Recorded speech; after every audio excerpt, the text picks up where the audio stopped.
Entre hier et aujourd'hui, c'est-à-dire en 24 heures, plusieurs dépôts des Occidentaux, des Otaniens en territoire ukrainien ont été rendus en cendres. Plusieurs dépôts de munitions, oui. Et la Russie a procédé des frappes des différents missiles, notamment des missiles Kinjal. Et il y a aussi des obusiers américains qui ont été détruits.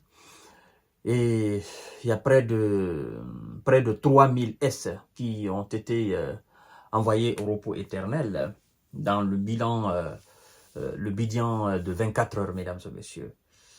Et donc, ça, ce sont des informations que les Occidentaux ne vont pas passer. Pourtant, c'est le ministère de la Défense russe qui a passé ces informations. Mais puisque ce sont des choses qui ne leur arrangent pas, ils vont pas le dire. Mais du côté ukrainien, ça quand même, ils se précipitent, hein, ils bondissent sur ça et ils font, n'est-ce pas, la lecture de ça. Ils font des émissions sur ces différentes opérations des Ukrainiens. Et donc, mesdames et messieurs, c'est plusieurs dépôts, comme je disais tout à l'heure. Les forces russes ont renforcé leur position sur la ligne de front, détruit du matériel occidental et visé des aérodromes, selon le bilan quotidien de la défense russe. Voilà. L'armée russe a lancé une frappe groupée avec des armes de haute précision et de longue portée aussi, notamment des missiles Kinjal sur des aérodromes de M. Zelelan et ses supplétifs, a rapporté la défense russe dans son bilan. Bon, le fameux groupement Nord qui est en train de nettoyer proprement la région de Koursk, voilà, là, vous voyez, la région de Koursk, les médias occidentaux n'en parlent plus. C'est comme si ça c'est de l'eau versée, ils peuvent plus ramasser ça. La région de Koursk est devenue calme. Hein? Les médias qui ont bondi sur cette région, ben écoutez, ça parle plus. Hein? Même les LCI, les BFM TV, ça parle plus de la région de Koursk. Parce que ce qui est là-bas, je vous dis, c'est pas joli à voir. Mais eux-mêmes, un jour, ils vont faire des émissions là-dessus pour raconter exactement ce qui s'est passé. Pour le moment, ce sont des soldats qui se rendent et qui font des témoignages. Et ces témoignages sont relayés par les médias russes. Les médias occidentaux sont au courant de ce qui se passe là-bas, mais ils ne veulent pas. Alors, le groupement Nord a frappé 3 brigades des Occidentaux dans la région de Koursk. On nous apprend qu'ils ont perdu la 60 en 24 heures, 60 S en 24 heures. Et donc, le groupement Ouest a amélioré sa position tactique et frappé 6 brigades des Occidentaux, des Otaniens. L'armée de M. Zelelan et ses supplétifs ont perdu la 400 S en 24 heures, ainsi que 2 obusiers et 2 véhicules blindés de transport de troupes.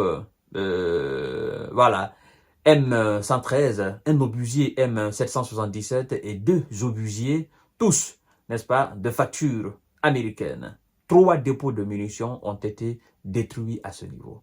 Et il y a des images qui circulent pour ça, mais là, ils ne veulent pas entendre. Pourtant, ce sont des dépôts. Mais quand c'est sur le territoire russe, ils disent « Oh non, vous voyez, des dépôts de munitions sont en flammes ». Mais du côté ukrainien, non, ça, ils ne passent pas ces messages-là. Et là, ça, c'est uniquement d'abord dans la zone de responsabilité du groupement Ouest. Donc, ces 3 dépôts de munitions ont été mis hors d'état de nuire, rendus en cendres.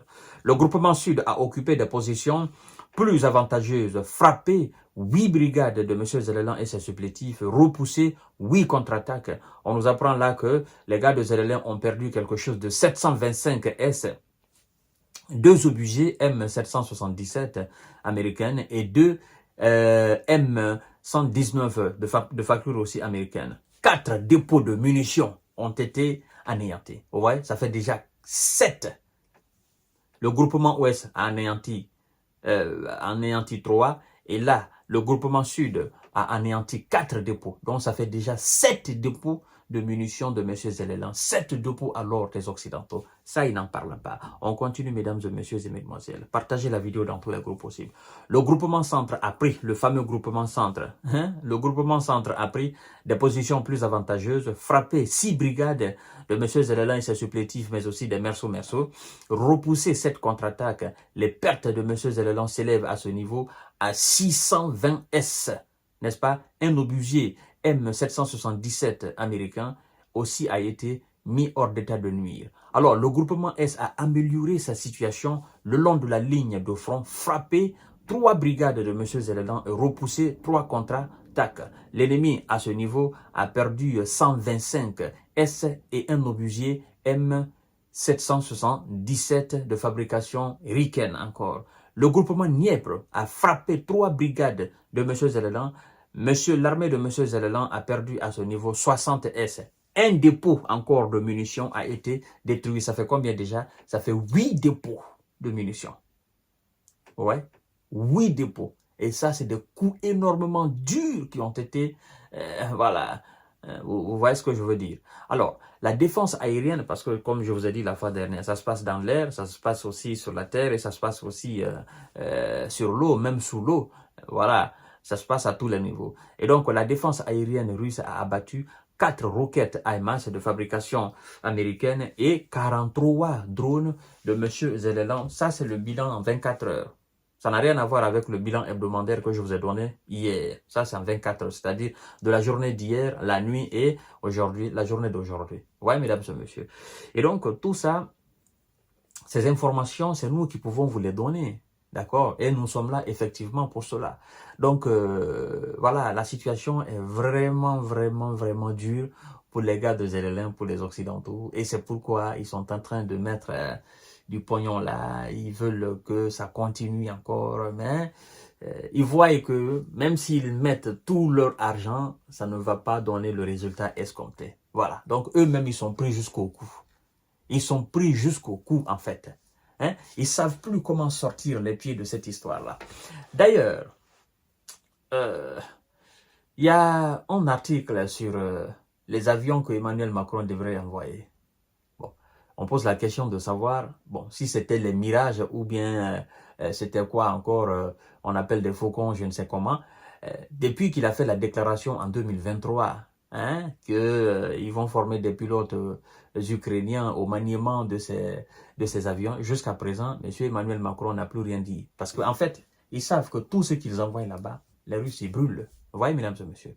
Voilà. Donc, je vous donne rendez-vous tout à l'heure pour une autre série d'informations et de décortiquage. Ça, c'était le bilan en 24 heures. Et voilà, il y a d'autres informations qui arrivent. Partagez la vidéo dans tous les groupes possibles. C'est des coups énormément durs pour M. Zelelan et ses hommes sur le terrain qui peinent à avancer et qui n'ont pas de munitions. Le peu qu'ils ont, ben, ça aussi, on les anéantit.